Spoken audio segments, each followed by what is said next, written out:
And Reverend Wallace, when Yes. you encounter these young people who are trying lives around or are in the midst of involvement in gang activity, what do you say to them? Well, first off, I think Archie kind of spreaded it, across the table, near.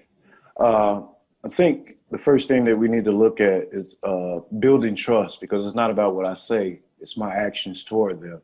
And so even in that trust, it's the relationship. More so listening and making inclusive statements where we're involving them.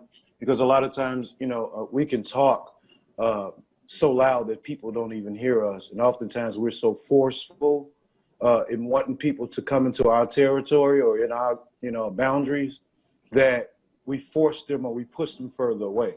And so in doing so, what I do as far as the violence interrupter is that um, I pretty much, ask the people or ask these individuals and what they're looking for.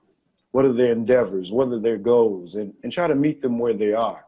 Coming from a ministerial standpoint, we're taught to, in terms of family value, to deal with this compassion and, what are your beliefs, and not so much in a religious standpoint, but what do you believe is to be true? What do you believe is to be right? And then when you get them to understand where they fall under that category, then you build that relationship and you move forward with them.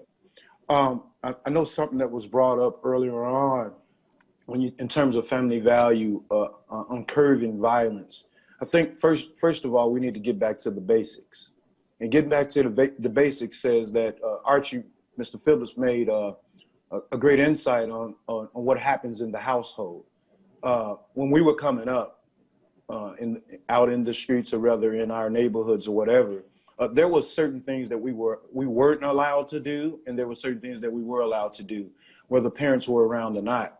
And so in terms of family value, there were times where we were able to go out and hang out on the street corners or, do whatever. And then, your neighbors would be able to correct you if you were doing things wrong. And I think that some things that we need to get back to as far as the basics go is building back that structure. And so building that structure with the youth says that I have to not only